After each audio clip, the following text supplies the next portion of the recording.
Let's try to understand Angular in easy and fun manner. Here is the official definition of Angular, and it says Angular is a platform and framework for building client applications in HTML and TypeScript. Which is great, but what does this mean? Well, that's what we're going to find out in this video.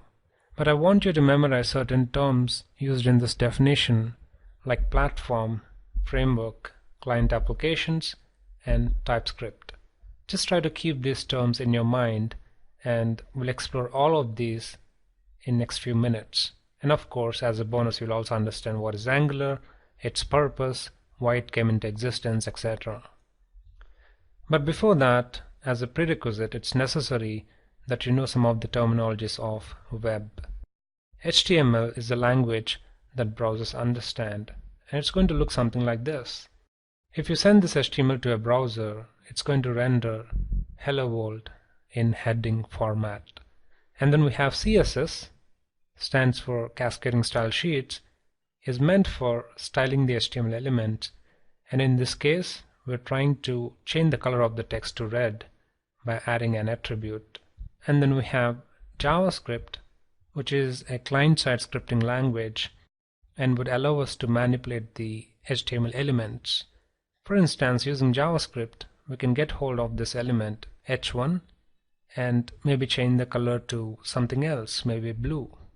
But how does JavaScript can get hold of HTML element is by using so-called DOM or Document Object Model, which is a representation of the entire HTML document, and JavaScript is going to use a DOM object in order to traverse through all the elements and do manipulations as written in the JavaScript code.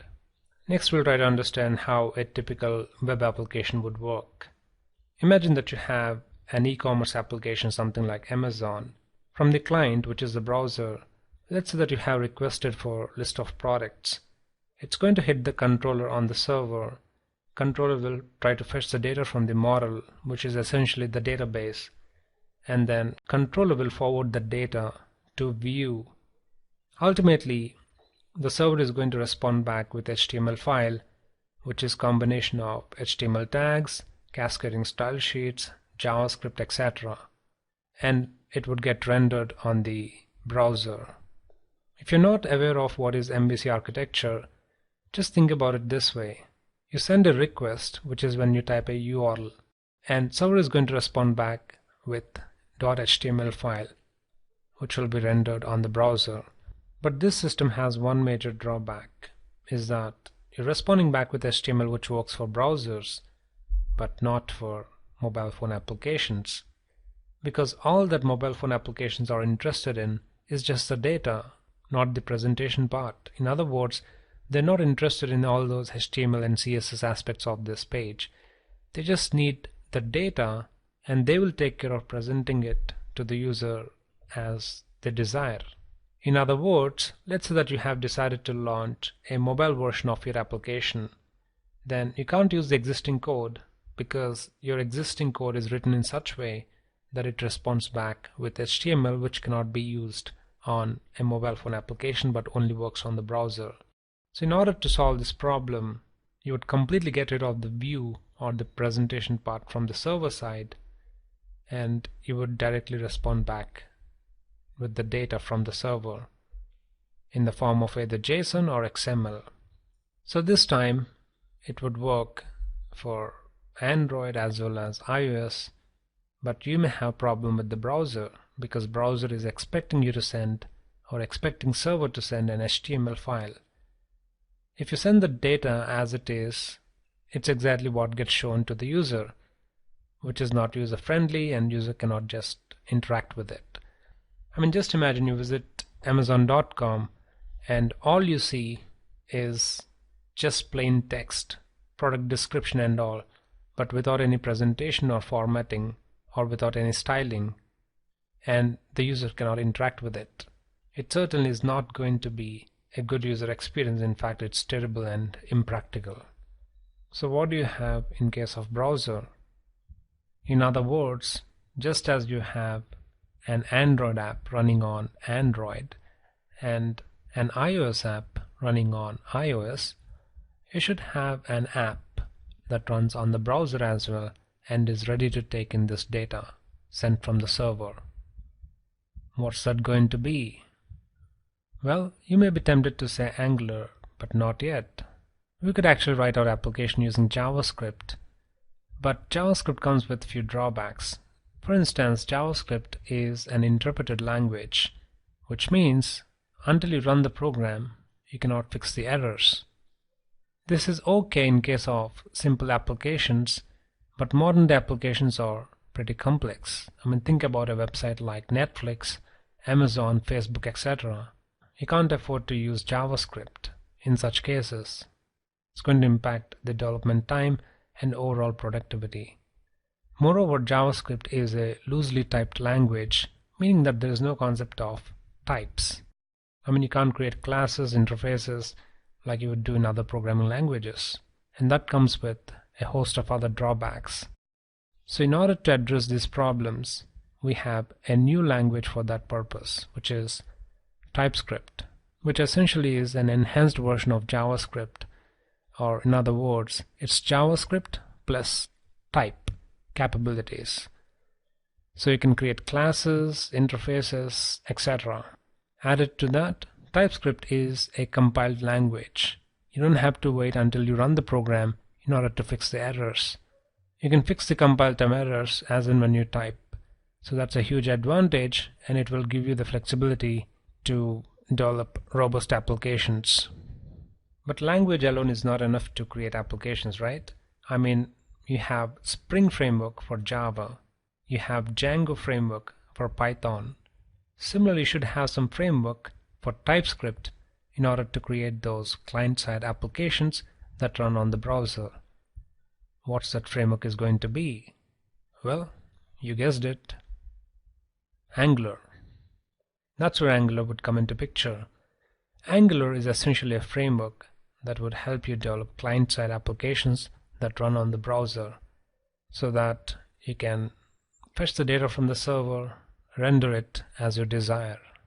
One of the significant advantages of Angular is it would allow us to create so-called single page applications, or SPA. What's a single page application? Let's take a look at the definition.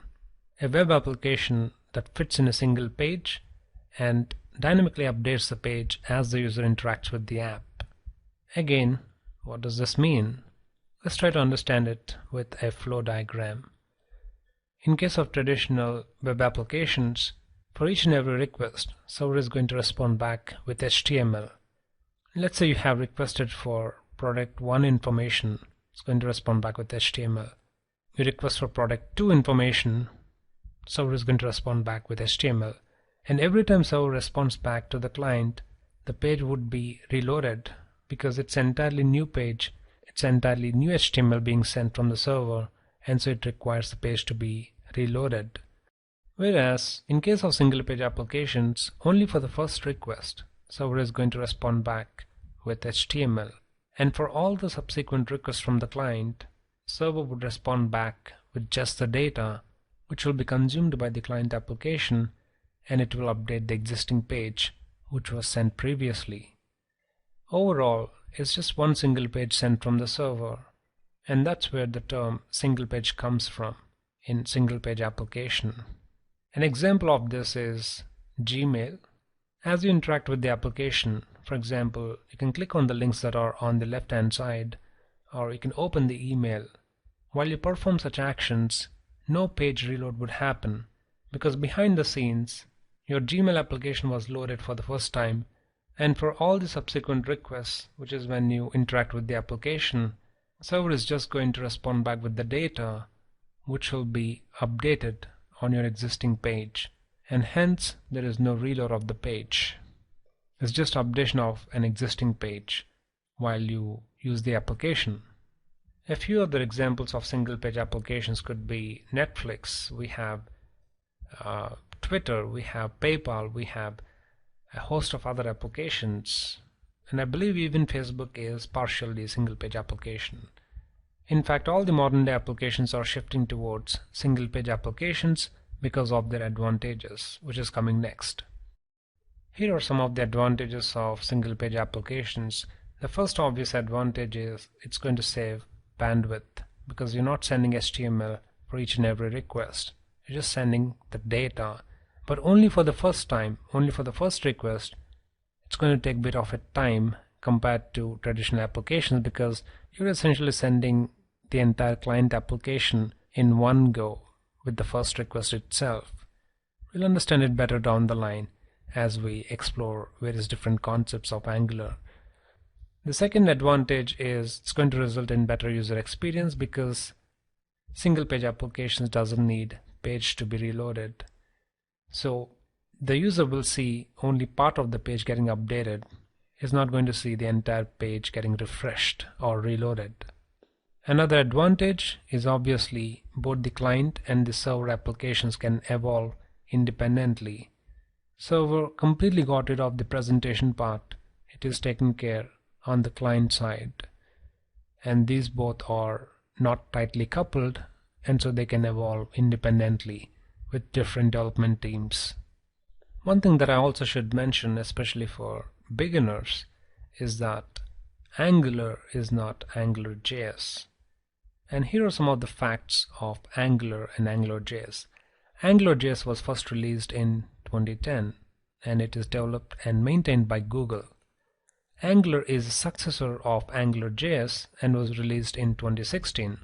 But one thing to note here is Angular is not an enhancement of AngularJS. It's a complete rewrite of a new framework with a host of features.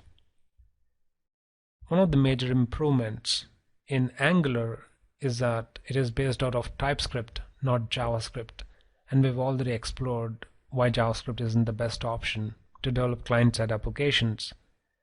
All the Angular versions that are version 1.x are termed as AngularJS, and all the Angular versions that are 2 or above are called Angular, which is based out of TypeScript. And here are some of the other features supported by Angular and are not supported by AngularJS. Your AngularJS is specially meant for browsers, while Angular applications can actually be deployed on multiple different platforms. So you develop your application once and you can deploy it on mobile device or on browser, etc. Angular comes with Angular CLI, which is basically a command line interface where you can run a bunch of Angular commands to do a variety of things, and we'll certainly explore them in the course. Angular is a component-based architecture. Again, you'll understand it better once we go deep into concepts. So here is the Angular definition again, and I bet you would understand it by yourself. Angular is a platform and a framework for building client applications in HTML and TypeScript. Hope it makes sense, and I hope that you enjoyed watching.